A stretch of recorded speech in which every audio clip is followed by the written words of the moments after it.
então, em relação à estrutura proteica, como eu falei, você tem várias possibilidades, somente pensando na associação dos aminoácidos, nas variedades de aminoácidos.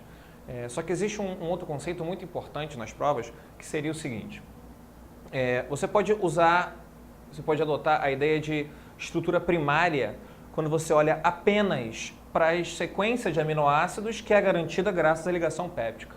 Então, quando eu penso numa sequência predeterminada de aminoácidos, apenas aquela sequência, e eles se ligam por ligações pépticas, eu tenho a estrutura primária. Então, só estou vendo quais são os aminoácidos que estão ligados.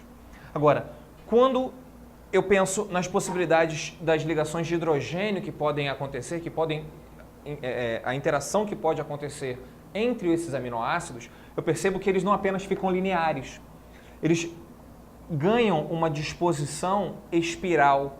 Então, a interação de ligações de hidrogênio entre os aminoácidos gera um formato em espiral. Esse formato em espiral seria a estrutura secundária. Então, lembre, a estrutura secundária acontece graças a essas ligações de hidrogênio. A estrutura primária graças às ligações pépticas entre os aminoácidos. Mas, bom, também é possível, e na verdade acontece sempre, uma outra interação com ligações hidrofóbicas por ligações iônicas, por ligações covalentes, e aí você tem, além do espiral, toda a cadeia proteica ela vai se enovelando, ela vai criando um novelo, um bolo gigantesco, que é o que a gente chama de estrutura terciária. Então, essa estrutura terciária já é garantida por outras ligações que não a de hidrogênio. Toda proteína ela tem uma estrutura primária, secundária e terciária, toda.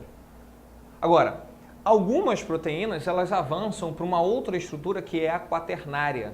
Na verdade, uma estrutura quaternária ela existe em proteínas porque algumas proteínas elas se associam a outras diferentes, formando essa estrutura quaternária. Cada cor simboliza uma proteína diferente, uma estrutura terciária de uma proteína diferente. Então aqui eu estou associando 4 proteínas diferentes, formando um grande proteinão, vamos dizer assim. Essa é a estrutura quaternária, né? O exemplo clássico de uma proteína que chega até a estrutura quaternária é a hemoglobina, né? Que é a proteína que faz o transporte de oxigênio, principalmente no nosso sangue. Então a hemoglobina ela tem 4 subunidades proteicas formando a hemoglobina em si, que é a proteína. Então isso é uma estrutura quaternária. Lembrando, só algumas chegam na quaternária, mas todas têm até a estrutura terciária. Isso, então, é uma visão geral das proteínas. Vamos dar uma olhada nos próximos módulos para a gente entender agora como funcionam alguns tipos especiais de proteínas.